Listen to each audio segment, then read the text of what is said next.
Oi oi! Dangerously Incompetent reviews the O-I Japanese Tier 6 heavy tank. As you can see, sitting in the garage, it's a beast. It's huge. Godzilla! Sumo tank! It is massive. It is long, it is tall, it is wide. Look at the size of that. And that's the size of, see where the tracks go for other lesser tanks. Look at this hugeness. Big, biggity big. Armour. Let's have a look at the armour. See my armour guide for more details, but basically 150 on the front, all over, very good. Apart from the weak spot is here. Shoot it through the drive wheel, through the wheel arch, and into here.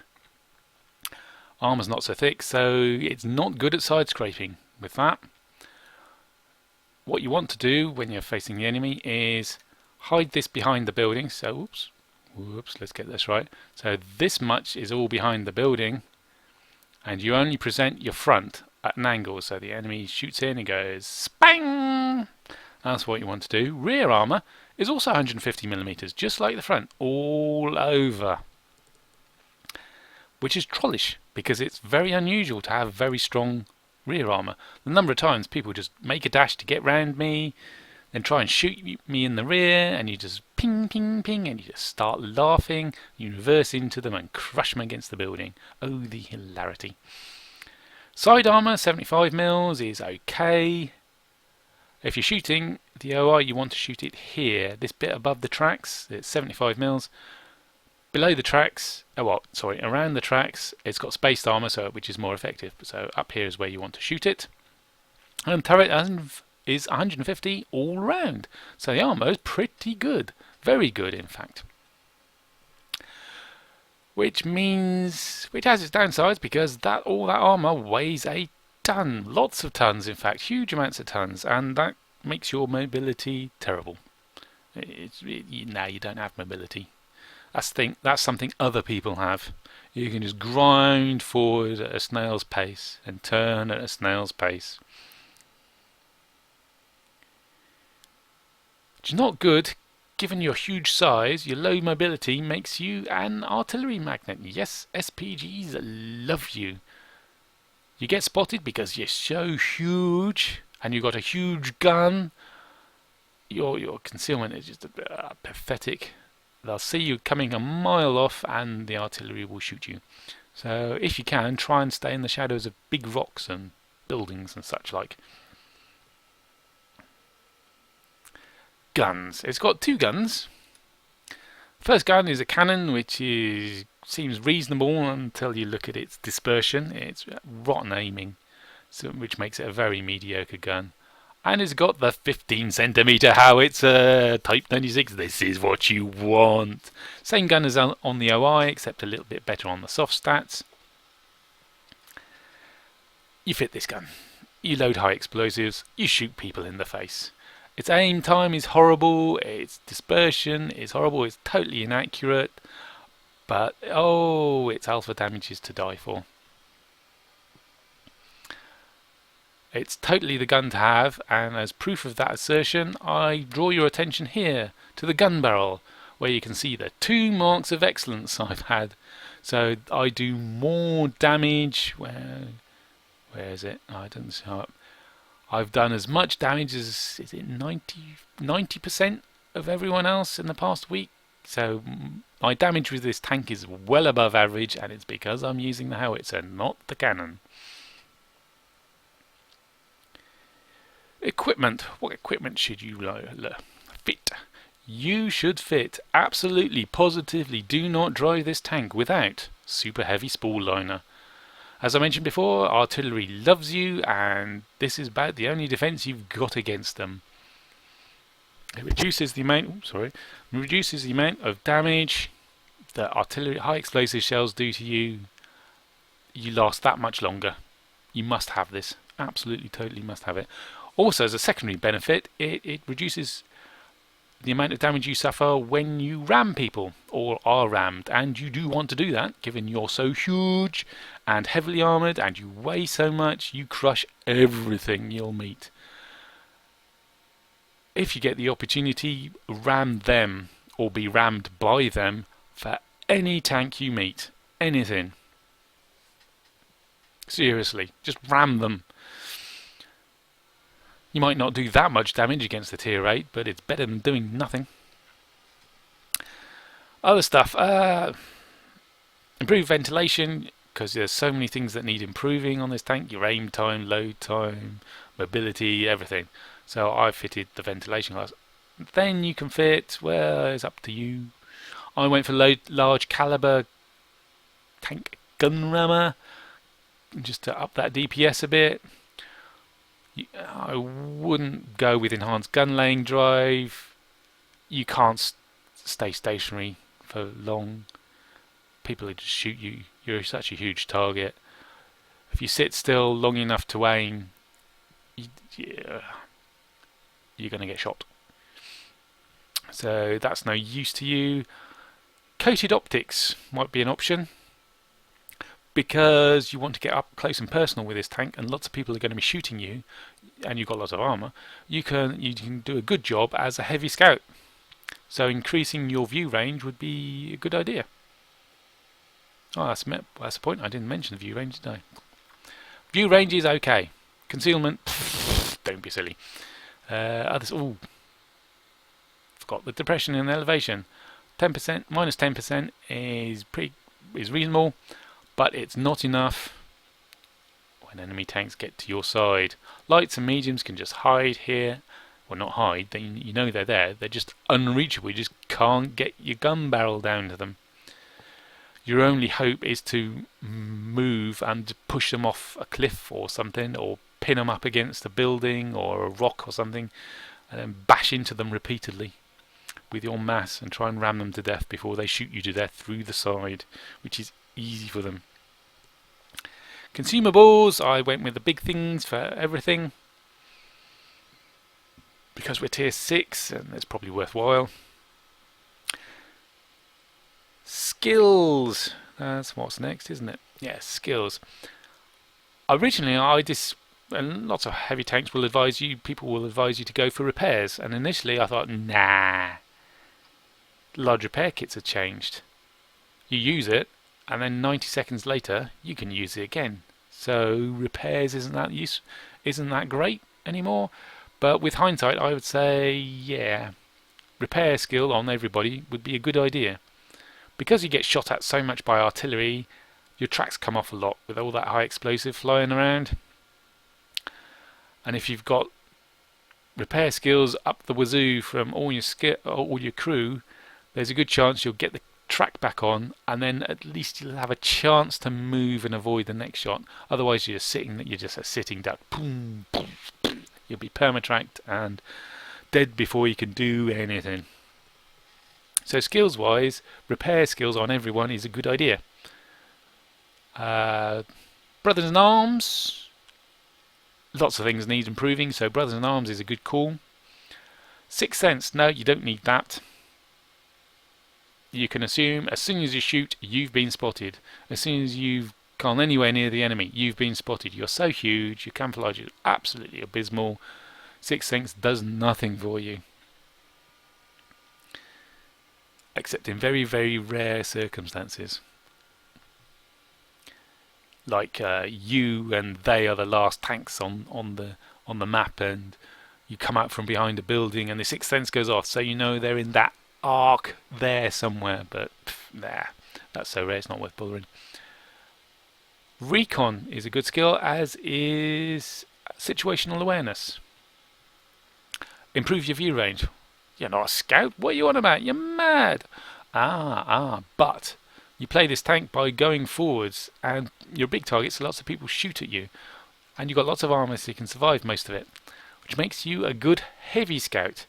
You go forward, people shoot you, and then they get spotted, and your friends shoot them in return, which encourages them to run off and stop shooting you, which is good. So extra view range stuff is good. Oh, bear in mind it's got, while we're on the situational awareness, you've got 2 radio operators. Situational awareness, only put it on 1. because if you got it on both of them, only the highest counts. So the other one can have repairs. There we go. Let's get snapshot. Improve that initial accuracy when you're turning your turret, and smooth ride. Improve that initial accuracy when you're moving forwards. Both good things to have, because you want to sit behind hard cover, pop out, shoot them in the face, don't stop to aim, pull back into cover.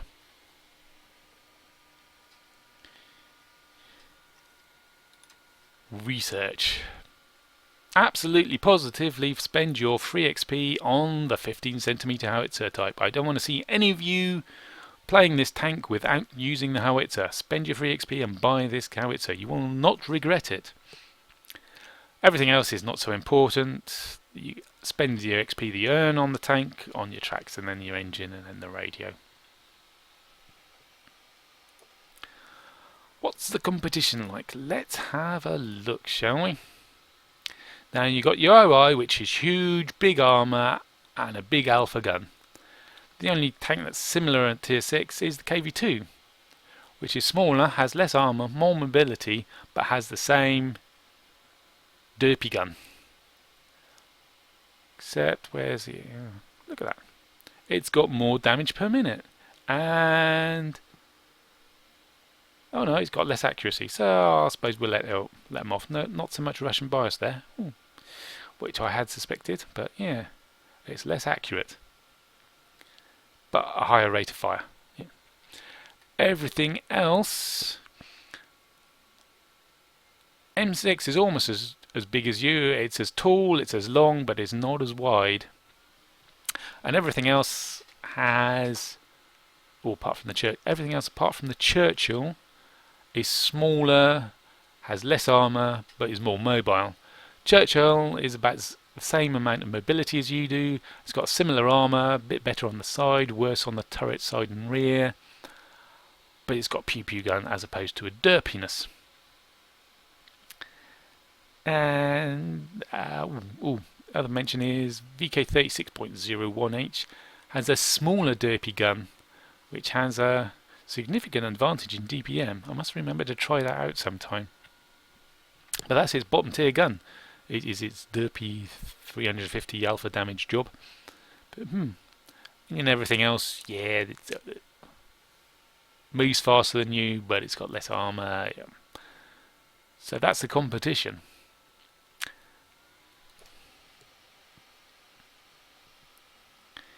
How do you play this tank? Well, you don't snipe with it because your accuracy is absolutely awful.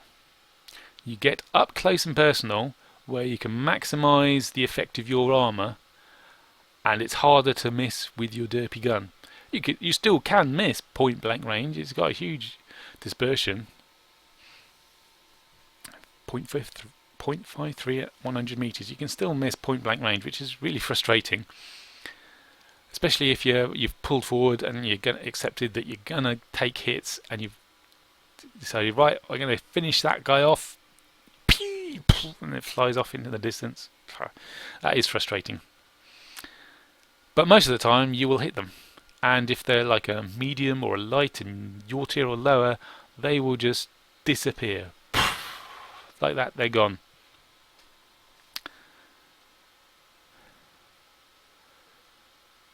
So yeah, up close and personal. Preferably, you want to spend your time hiding behind hard cover, like a big rock or a building. Have someone else spot your target, and then you pop forward. Only expose like this part of your armour. So you've got your front heaviness. Don't expose your weak spot. Your super thick armour at a slight angle, as much angle as you can manage, and still get your gun at them without exposing that, and then you shoot them. You don't stop to aim, you just shoot them in the face, and then you pull back behind the hard cover. That's what you want to be doing most of the time. The other thing you want to be doing is ram. You want to ram people, or more likely, given your mobility, you want to be rammed by people. Your huge weight, huge size, huge armour and a spool liner mean you suffer very little damage from a ram, and they suffer a lot. And that's true for everything you meet, even the tier 8 heavies. you're going to damage them more than they damage you. So be rammed. Stick in if they're dashing past you, well, especially if they're small, they're light tanks or medium tanks trying to dash past you to get to your side. You want to stick your nose out and ram them. Do damage to them before they can get to your side. Don't be lonely.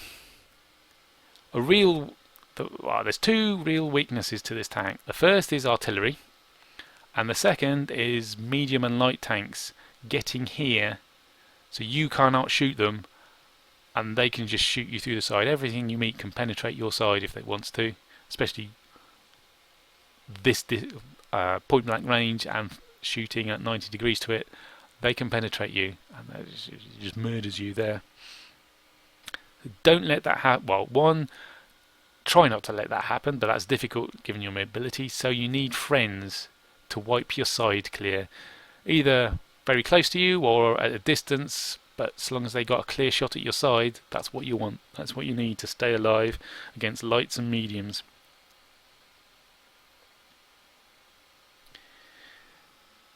Win rates. Let's talk about win rates. Overall, over loads of players, over loads of games, it's like 51% win rate, which is slightly above average, so it's a reasonable tank. My win rates, overall 56%. But I played it a lot when it first came out, which is a year and a half ago. Recently, I played it lots because it's the Japanese heavy month and extra crew experience bonus, so I played it a fair bit. And over 87 battles I managed, 61% win rate, which is quite healthy. In summary, it's an oddball tank with the derp gun. You play it for shits and giggles. And as far as the Japanese heavy line goes, I reckon this is the apogee of the line. It's got more armor than the O-I experimental at tier 5, and it's got more damage relative to the enemies you're going to face than the higher tanks in the Japanese line, I reckon. I haven't played them all, so I can't be 100% on that, but that's what I reckon. If you're serious about your win rate, I would rate this tank as a meh because of its lack of mobility. That will hamper your win rate, and it will really hamper your win 8 rate because you can't clean up. You just can't get to a position where you can shoot the last remaining enemies and get all that extra practically free XP and damage and such and whatnot. But if you like oddball tanks and you're willing to play for shits and giggles, and you can overlook being murderized by artillery and murderized by light and mediums if they get to your side, if you can overlook those two things and just play for shooting people in the face, it's a great tank. You play it for shits and giggles. That's what I do. I've enjoyed it so much I'm going to keep it in my garage when I move on. Well, I have moved on to the Oni, but I'm going to keep me O-I because it's fun to play. And for that, it gets Dangerously Incompetent's thumbs up.